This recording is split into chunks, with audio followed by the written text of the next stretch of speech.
பெருமக்களுக்கு வணக்கம், காலை வணக்கம். இப்போ நம்ம பார்த்துக்கிட்டோன்னா செனமாட்டில் எப்படிலாம் மாற்றம் இருக்கும், எப்படி கண்டுபிடிக்கிறது. செனமாடை பார்த்திங்கன்னா அமைதியாக வளர்த்துக்கிறதுக்கு ஒரு காரணம் தெரியும். அதுக்கப்புறம் பின்னாடி பக்கத்தில் பார்த்திங்கன்னா அரை கலந்து போகணும்னு சொல்கிறாங்க. இதுதான் அரை கலந்து போகிறது சரிங்களா. அது ஒன்றும் இல்லை, வீக்கம் இருக்குது அப்படின்னா கண்ணுக்குட்டி வெளியே வர்றதுனால அதுக்கு அந்த இடம் ஃபுல்லாகவே கொஞ்சம் விரிவடையும். இதெல்லாம் விரிவடையலை. அடுத்து இந்த கருப்பு மாட்டிலையும் பார்த்தீங்கன்னா கொஞ்சமாக அப்படி சொல்கிறது என்ன மாதிரி ஒரு தண்ணி வராது. இதையும் சென்ன மாடு கொஞ்சம் மடியும் வெளியில் வந்துருக்கும். இந்த இடத்துல கொஞ்சம் ஒடுக்கு விழுந்த மாதிரி ஒரு பள்ளமான.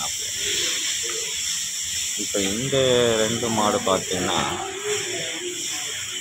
ரெண்டு மாடும் செனை தான், மடி கொஞ்சம் விட்டுருக்கு. வலது பொருள் இருக்க மாடு பார்த்திங்கன்னா நல்ல வீக்கம் தெரியுது. இடது பொருள் இருக்க மாட்டு கொஞ்சம் வீக்கம், ரொம்ப வீக்கம் கொஞ்சம் வீக்கம் பார்த்தீங்கன்னா இங்கேயும் பள்ளம் ஒன்று வைக்க பள்ளம் வந்துருக்கு. எனக்கு தண்ணி வந்து ஆஃபில் இருக்குது ஒரு காரணம். அந்த மாடு பார்த்திங்கன்னா வயிறு நல்லா பெருசாக இருக்குது, சாப்பிட்ருக்கு. வலது பக்கமும் கொஞ்சம் அதுக்கு தான் இருக்குது. அரை பார்த்திங்கன்னா நல்லாவே கலந்து போயிருக்கு. மாடு இன்றைக்கி இல்லை, நாளைக்கு தண்ணி போட போகுதுன்னு வச்சுக்கலாம். மடியும் பார்த்தீங்கன்னா கொஞ்சம் வீட்டில் இருக்கிறதுனால சீம்பால் வரதுக்கு.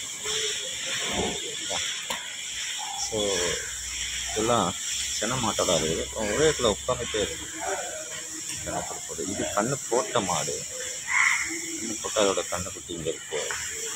இது அரை தளர்ந்து போய் கொஞ்சம் கொஞ்சமாக அந்த கண்ணு போட்ட பின்னாடி வர வழியில் மடி கொஞ்சம் பெருசாகி இருக்கும். அதுக்கு அடுத்தது பார்த்திங்கன்னா இது காலையில் தான் கண்ணு போட்டது சரிங்களா. கண்ணுக்குட்டி ரொம்ப சின்ன சைஸு, நாட்டு மாடுன்னு சொல்லுவாங்க. பக்கத்தில் போனால் கொஞ்சம் முட்டும், நாட்டு மாடை பொறுத்த வரைக்கும் பக்கத்தில் போகக்கூடாது. ஏன்னா சீம்பால் தலையில் வளர்ந்து இருக்கும்.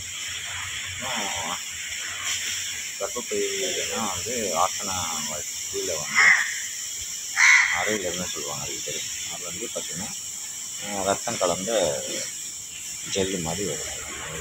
ஜெல்லு மாதிரி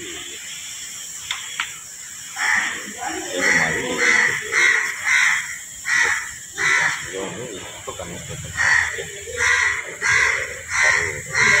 அது வீக்கமாக தரையில் கண் இன்னும் எந்திரிக்கல, அதை எழுந்திரிக்கும். ஒரு மாதத்துக்கு சொல்லுவாங்க, அவ்வளோ இருக்கிறதா இருக்கும் சரிங்களா.